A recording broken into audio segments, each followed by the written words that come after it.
Hi, my name is Chris Sandback, and this is my new brew review. The beer I'm trying today is the Spawn of Earp.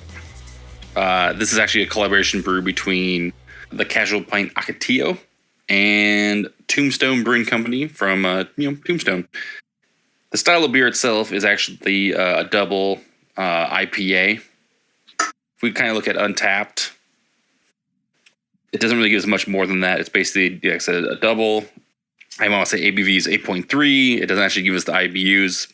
About this beer, besides maybe being a collab, I'm not sure as much about it. I know there was actually an earlier version. I don't think it's called Spawn of Earp. It was called like Son of Earp, I want to say. I did not get to try that one. I was kind of bummed. So I saw this one and actually really, really wanted to try it. So the can art itself is kind of a matte black can with lime green stripes. It says Tombstone and 2X IPA in that same neon green. It says Spawn of Earp in kind of an orangey color. There's a cowboy on the front, or a sheriff. He's wearing a little badge there. Blonde hair, blonde mustache, which is out of control. And then he's kind of swaddling a little hop pellet there. So I'm guessing that's Spawn of Earp is the whole reference to that.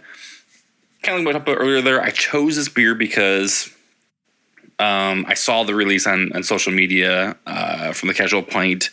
I saw a lot of people check it in. I was kind of bummed that I didn't get out of the Ocotillo release, but I was able to get to the Central Phoenix location, which they had some as well. They did not have the hops for my co-pilot, which is the Litchfield ground control and Tombstone kind of collaboration.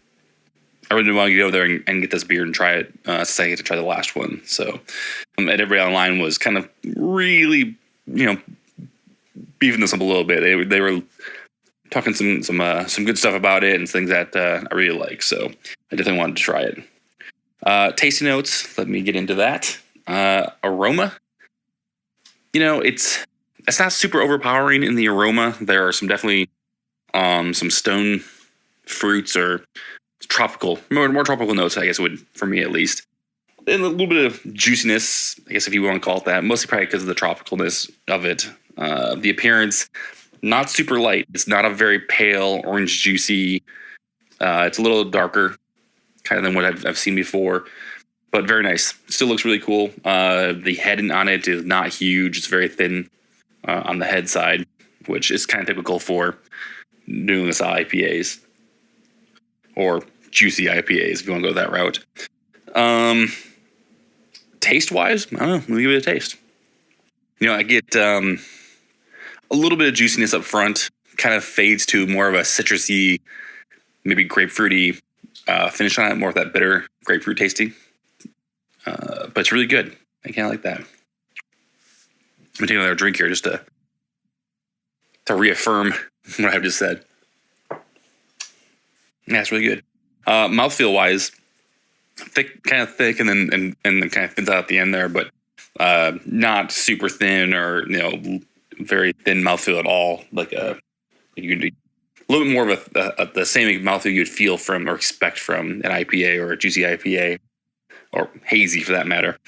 Overall, I like this beer. I think that really the only problem with doubles usually when you start getting into the doubles and not that this is huge in the double world. 8.3 isn't too big on the scale there, but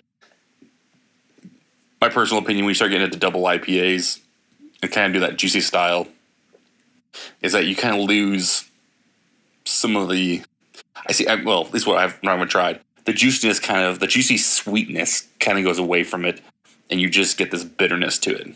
So, and that's kind of what this is to me. This has a very light sweetness in the beginning, and then the bitterness, the citrus takes over at the end there. So, if you actually have seen any, I guess overall, rating wise, I'm reading an article right now, and you'll probably see it later this year or sometime here. I am awful at Untappd ratings. Not that I don't do them. It's just I actually sometimes my average starts kind of at 4, and either your beer has to be very not drinkable to get below 4, or just not one of my favorite styles of beer.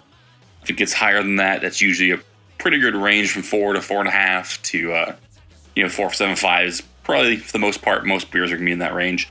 5 is either I'm very biased because I made the beer, or it just blew my socks off. So this beer itself, I'd probably say like 4.35, 4.5, somewhere around there.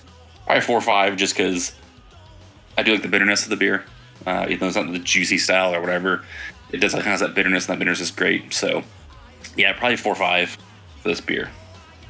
With that being said, thanks for listening, and hope you enjoy the rest of the episodes.